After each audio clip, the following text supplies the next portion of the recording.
Hello, everybody. Always giving it a moment to load, but I think that we are live. I'm going to double check because I actually don't see it coming up. Yes, we are. We are live, and I'm so happy to be here. Let me quickly share the link in our Facebook group.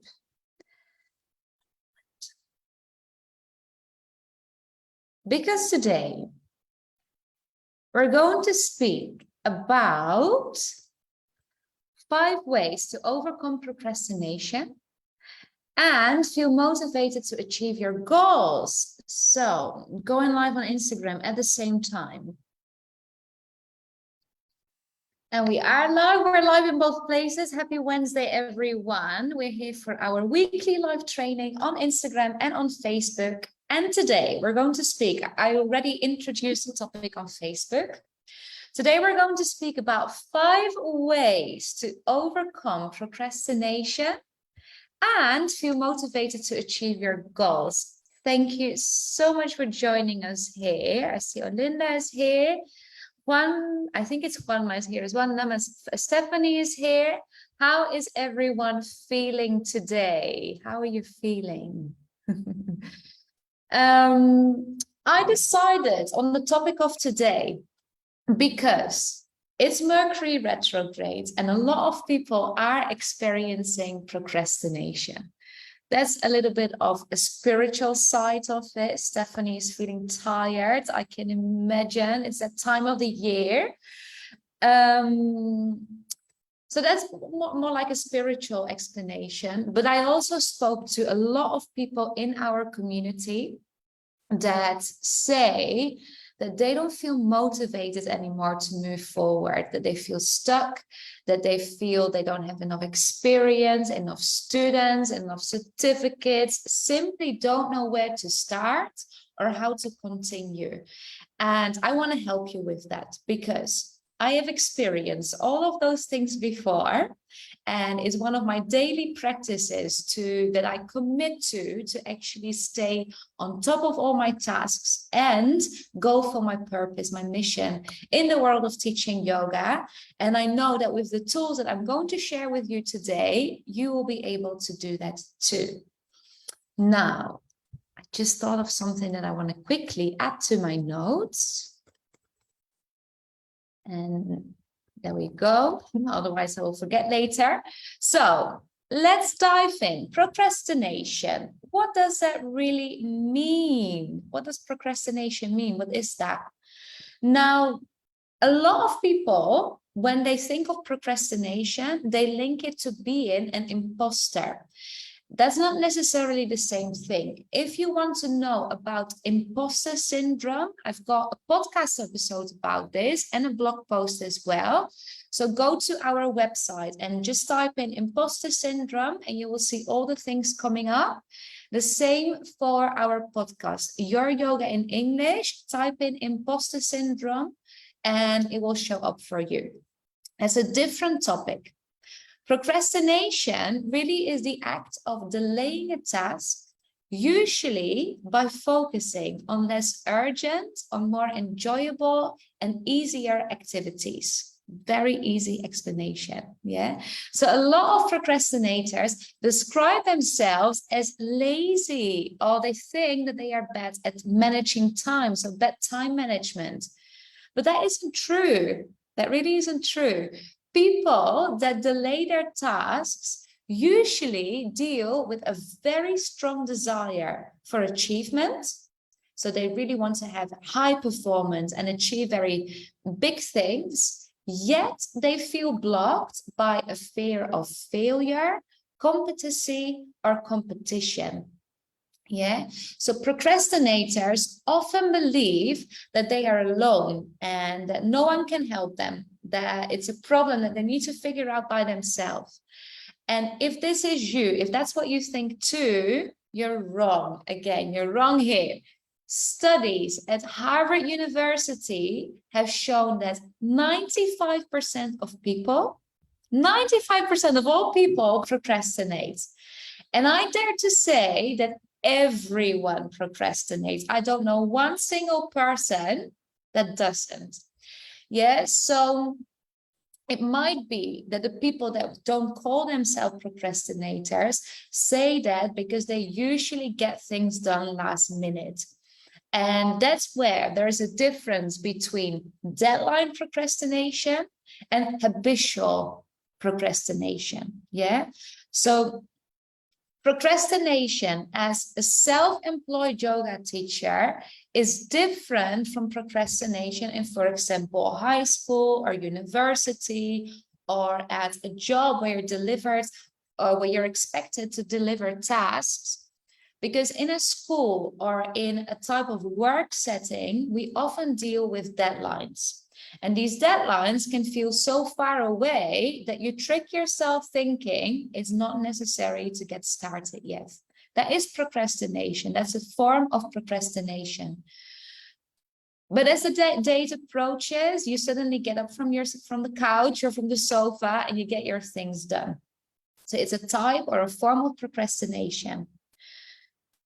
It may be that as well for you that you best work under pressure, and that when you have the pressure of a deadline, you get those things done. So it might feel that you're not really a procrastinator in the terms of imposter syndrome or in terms of being a self-employed yoga teacher, because this is where it gets really important, understanding those differences.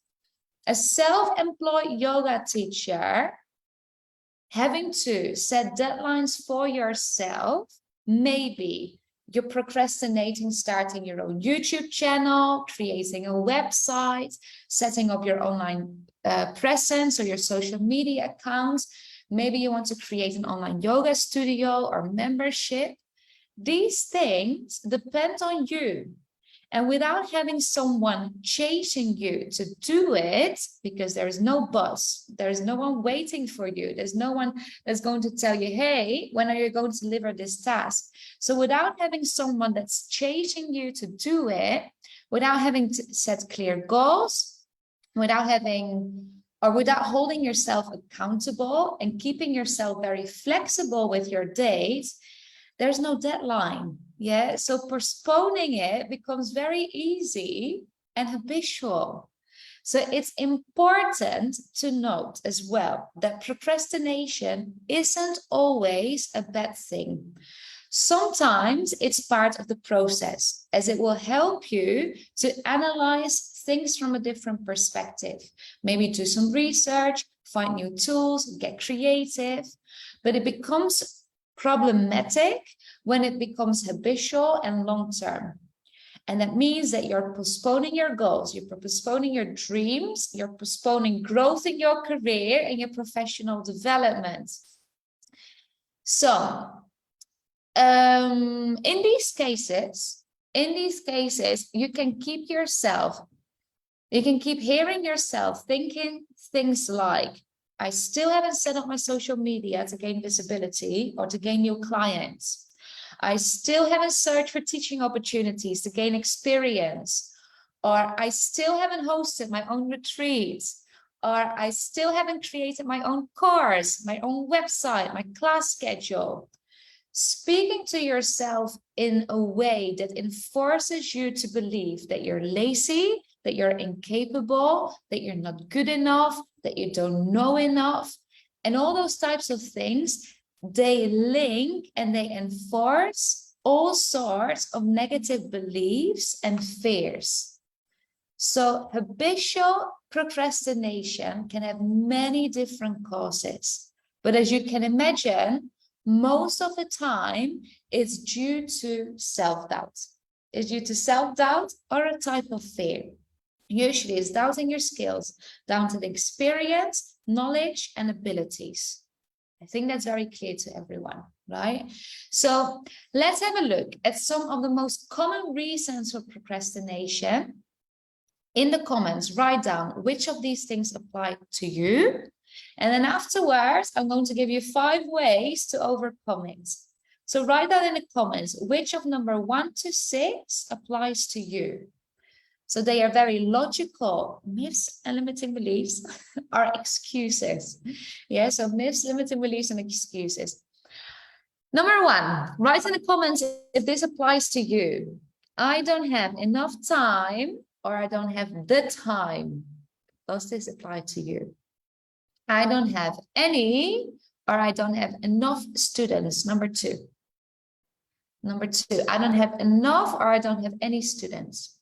Number three, I don't know where to start. I don't know how to start, or even what to start.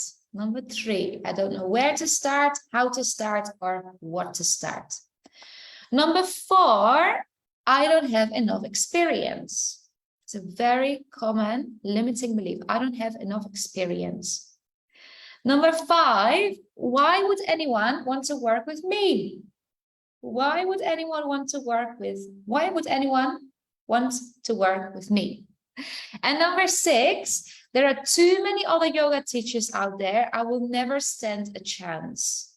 There are too many other yoga teachers out there. I will never stand a chance. Does any of these things, number 1 to 6, apply to you? Let me double check.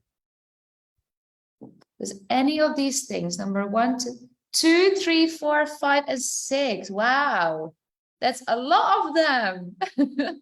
That's a lot of them, Stephanie.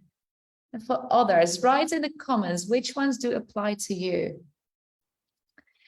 Because remember, they are excuses, they're myths, they're limiting beliefs, but they really do feel true. Yeah, if you believe these things, they feel true to you. They sound real, but they're all fear-based. And there's a famous quote by James Thurber, and he says, all men, and with men he means people, all people, or all persons in the world, should strive to learn before they die what they are running from and to and why. Yeah, all people should strive to learn before they die what they're running from and to and why. So this brings me to helping you understand the root problem of your procrastination.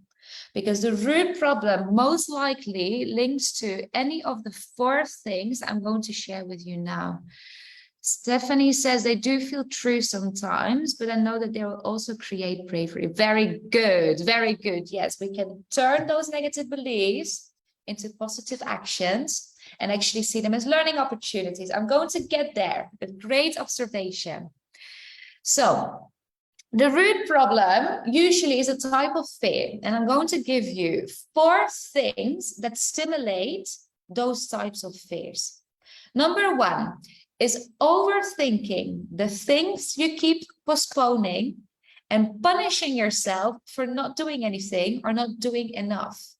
Yeah, so maybe you fear expectations of yourself, maybe expectations of others, what others will think and how they receive it. Maybe you overthink how you're actually going to do this, when you have time, when can you create all the little things that include your task. Maybe you overthink the type of platforms that you need to use. Maybe you overthink the type of people that you need to collaborate with. Overthinking all the things that your tasks entail. Number 2 is perfectionism.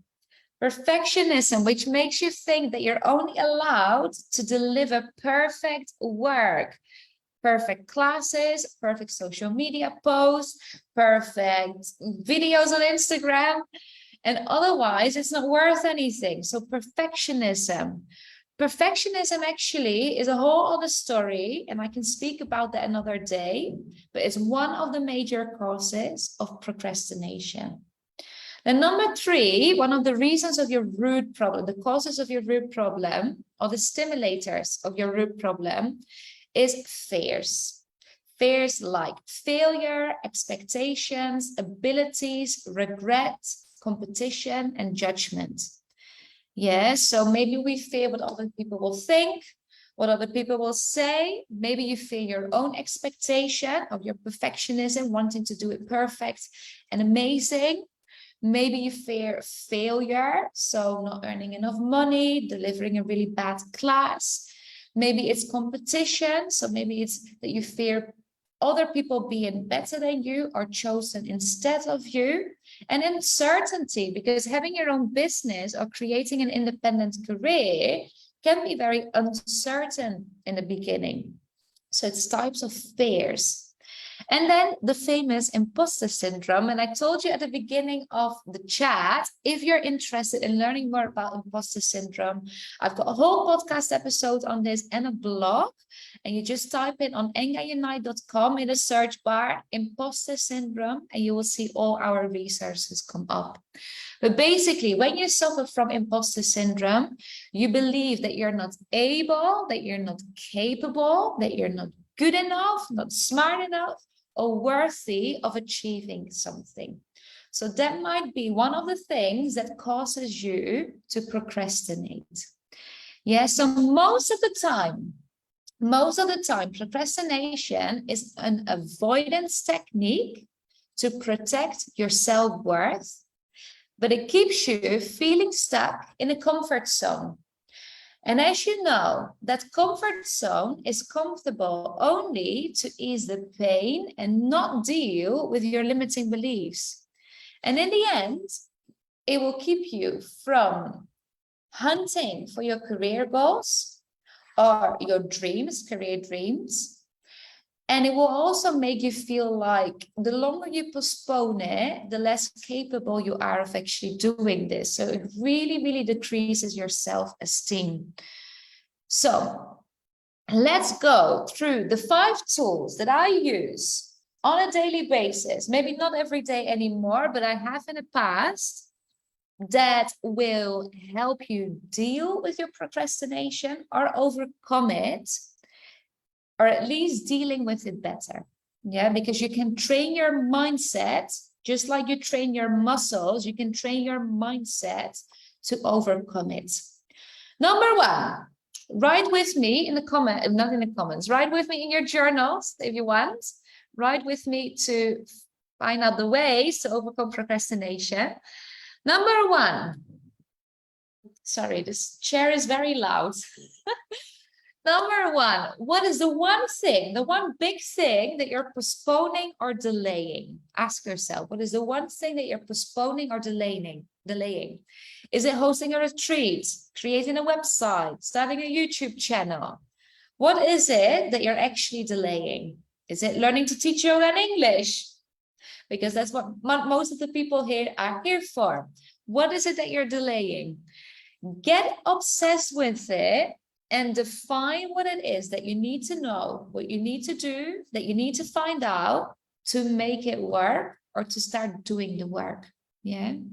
And it can be super simple. It can be super simple of just creating a little to-do list, but do this to find out first what it is that you're actually postponing, and then find out all the things that you need to know, to do, and find out to make it work. Yeah, it will give you so much great motivation to actually see everything on paper and realize, all right, we can define all these little steps to get where we want to be into smaller steps. For example, that's another step for later. Number 2, so number 1, what is the real thing that you're delaying or postponing, the big thing, and write down everything that you need to do, need to know, or need to find out to do the work. Number 2, awareness. Awareness. And in yoga, we speak about this all the time.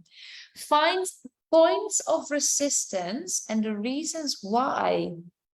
So usually we feel resistance because something isn't interesting, because it's boring, because it's annoying, because it's a lot of work, because it's difficult, it's draining, it's unclear, unstructured, there's no step-by-step plan, or it lacks purpose and meaning.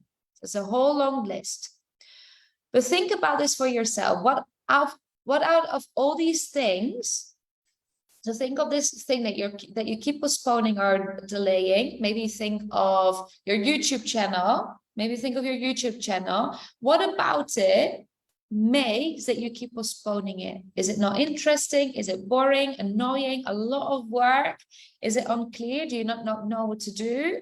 Is there a no Are there no steps to take for you? Or does it lack purpose and meaning? Yeah. So repeat those things for yourself and ask yourself, which of those things comes up for me and why? So if you want to create a YouTube channel and you found out for yourself that you have no steps to take or you don't know where to start, then maybe get onto a YouTube tutorial and find out how you create a YouTube channel. It can be super easy.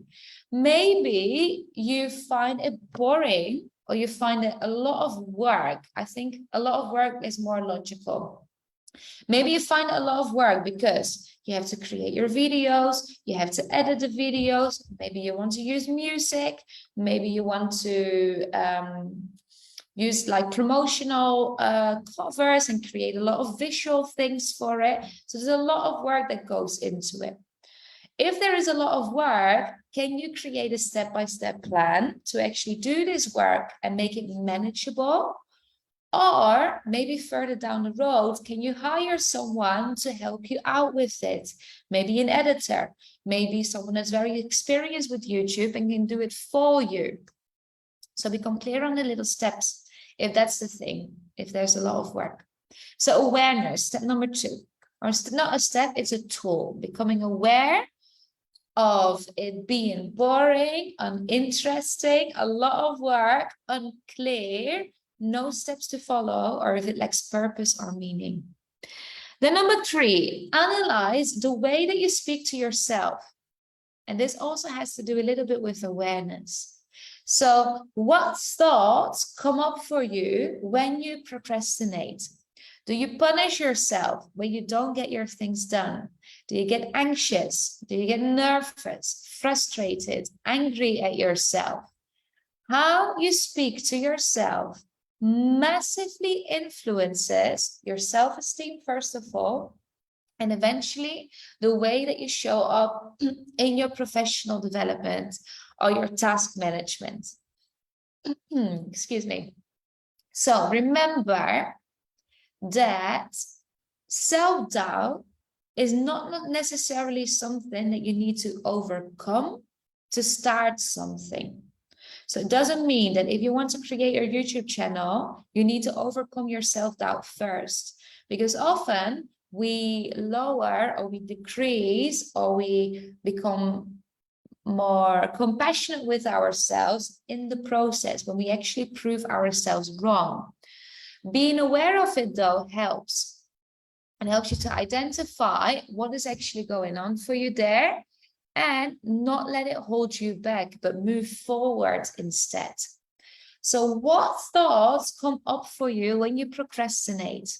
Do you punish yourself? Do you get anxious, nervous, frustrated, angry? What words do you use to speak to yourself? And in what way does that influence your self-esteem and the way that you show up in your professional development or in your task completion when we speak about procrastination? Yeah, so that's number 3, analyze the way that you speak to yourself. And then number 4, focus on approach motivations instead of, so focus on approach motivations instead of avoidance motivation. Yeah, so avoidance motivation is like, I don't have the time. I have so many other things to do. I will get all the little things of my to-do list done first. Or I will wait until better time. I will wait until better time, or I'll wait until I have more experience. I will wait until I have earned so much money, or I wait until I have done this studies. All of these things are avoidance motivation. They kind of justify why you're not doing it right now, but it's avoidance of the thing that you really want to achieve. So focus on approach motivations. And I've got, I think, 8 things that you can do for this. So approach motivations could look like setting goals and deadlines for yourself. Number 1. Approach motivation number 2 could be whenever you find yourself stuck of moving forward, remind yourself of the outcome. So whenever you find yourself stuck or don't know how to continue or feel like you have lost your motivation to continue, remind yourself of the outcome, remind yourself of the goal or the thing that you really want to achieve. Then number 3, approach motivation number 3, make your why, your mission or your purpose really strong. Make it super strong, because the clearer you are on your why, the reason why you really want to do something, your mission and your purpose, the easier it will be to actually get those things done, because it's extremely motivating. Maybe you want to give yourself mini rewards. And a mini reward could be like maybe a nice yin practice, or a massage, or a walk in the park, or a glass of wine, whatever it is. But give yourself mini rewards when things go well, or when you have achieved a certain goal or completed a certain task. Then allow yourself to be creative and allow yourself to be successful. Because fear of being successful is a whole other thing. Speak about that another day, but also it's a genuine thing that holds you back. So allow yourself to be creative, allow yourself to make mistakes, allow yourself to not be perfect and deliver imperfect work. Allow yourself to explore different ways and find your own expression. And see everything you do as a learning opportunity, no matter the outcome. Even if it didn't go as planned, even though it wasn't as good as you hoped, see it as a learning opportunity. So all of these, again, are, what are they called? Approach motivations.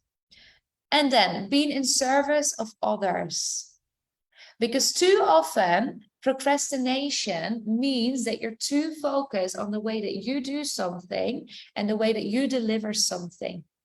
But as soon as you focus on your students or your clients or the people that you work with, why you're doing something and how you will help them, how much of value you add to their lives, the easier it will be for you to show up and to actually get your work done. So sure, be in service of others and focus on how much value you add to your students, clients, and people you work with. Then remember that Rome wasn't built in a day. And if you have a to-do list of 20,000 things that you want to get done this week, it's super unrealistic. Keep your tasks small to make it feel manageable.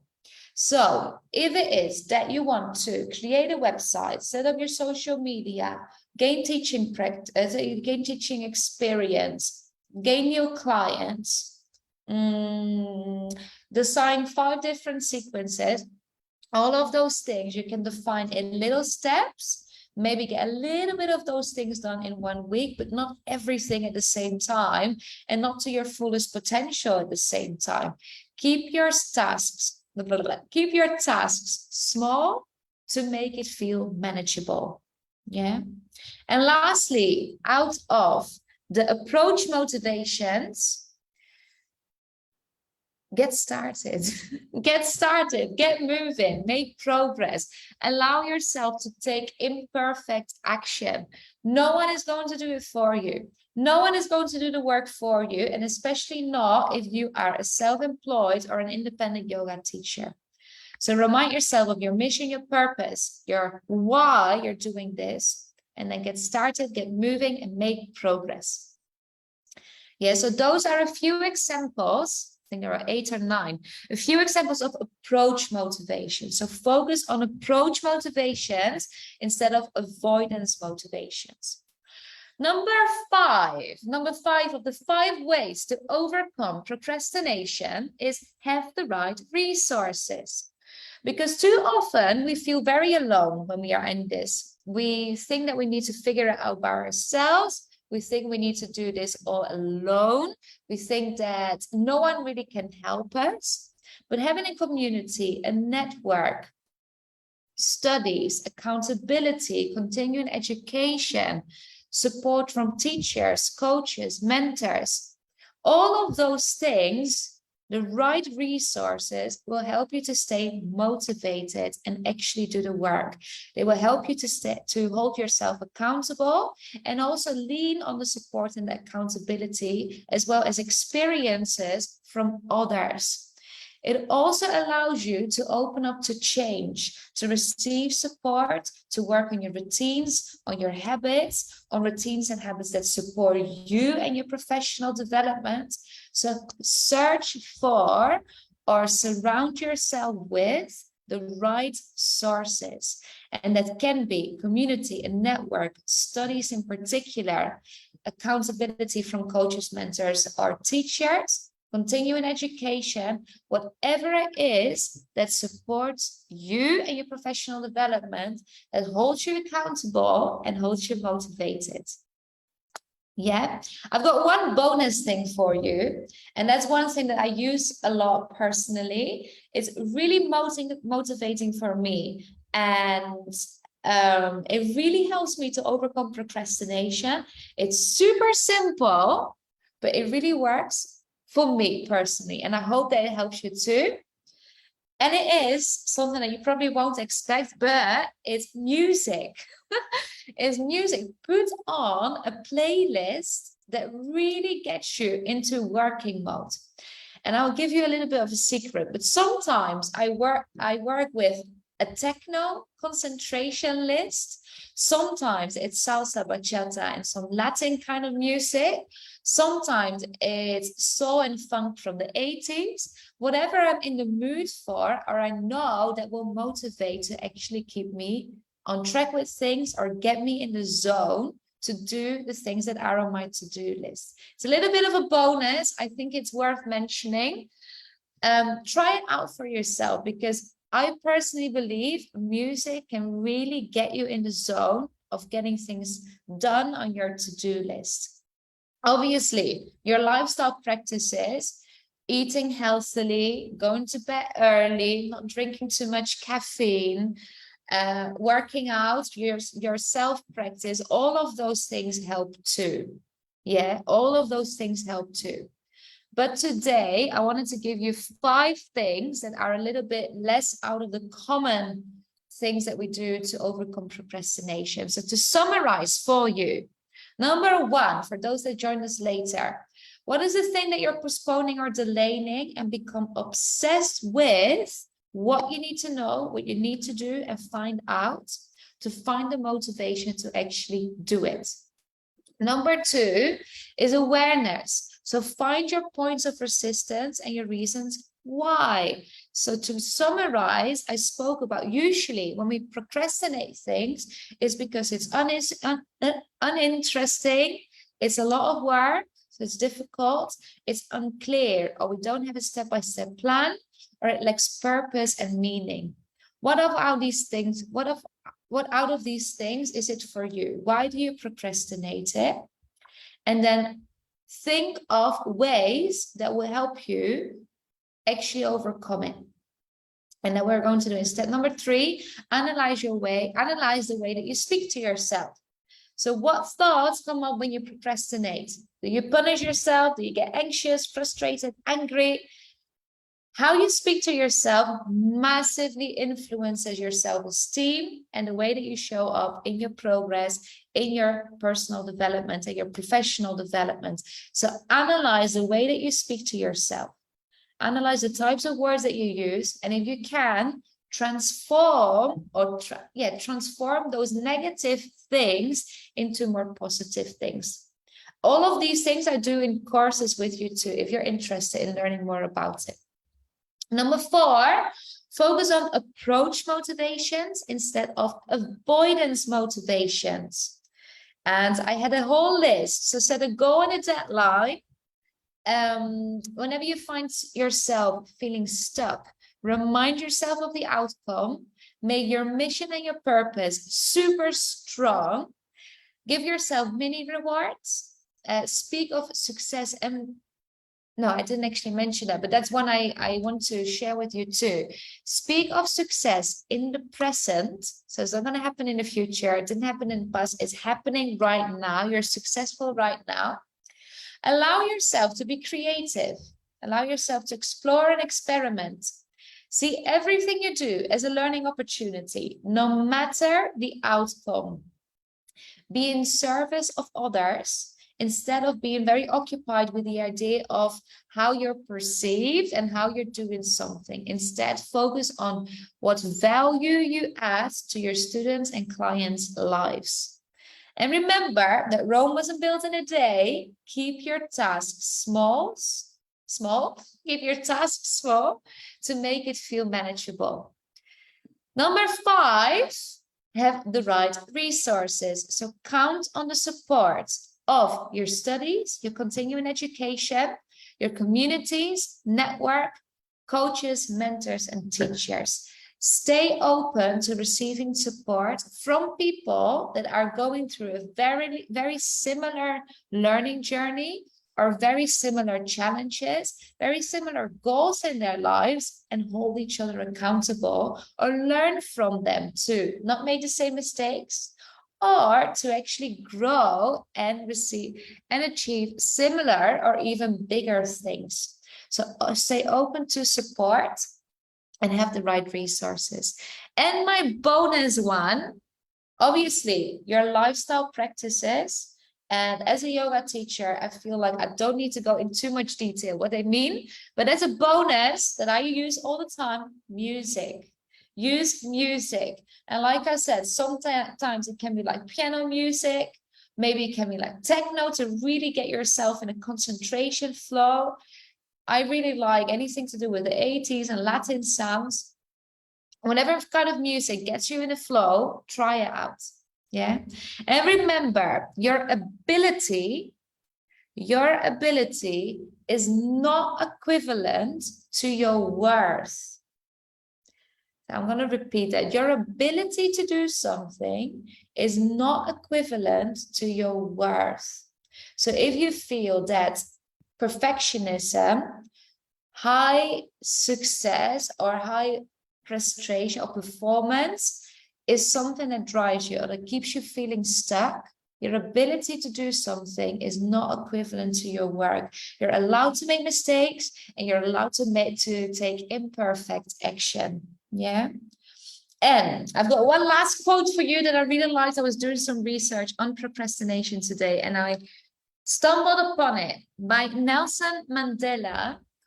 May your choices be based on your hopes, not on your fears. So may your choices be based on your hopes, not on your fears. I hope that's useful for you. And it will give you some food for thought. I've been speaking for about 40 minutes already, so I'm going to leave it here. Just want to remind you, if you missed the enrollment for the Teach Yoga and English course bundle, you can still enroll. We start next Wednesday, next Tuesday, the 20th of September.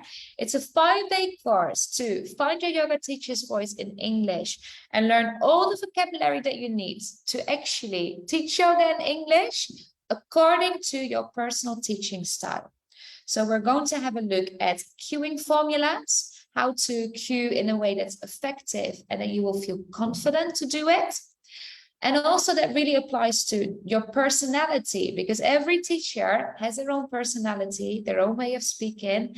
And my aim for you is to teach us your authentic self in English, but in an effective way, so that you can actually use the cues and the words that you want to use that serve your students too.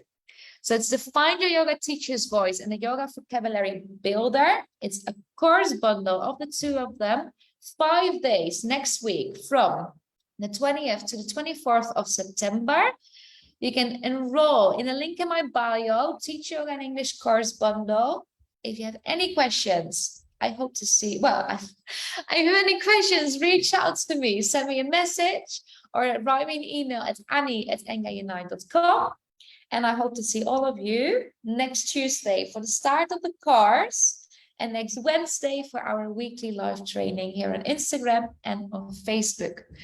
Sending you all lots of love. I hope that this training was useful for you, that is giving you some food for thought. And if you have questions about procrastination, imposter syndrome, send me a message too. I'm always happy to help. And I want to recommend to you to go to the website and search for imposter syndrome in the search bar to find our blog and podcast episodes that I have on this topic as well. All right. Have a great rest of your day, and I hope to see you all very soon. Remember, the Teach Yoga and English course bundle is the last time this year. It's next week, and I won't repeat it again this year. So if you want to join, this is your chance. And like I said, I hope to see all of you there. Sending you lots of love. Mwah. Goodbye.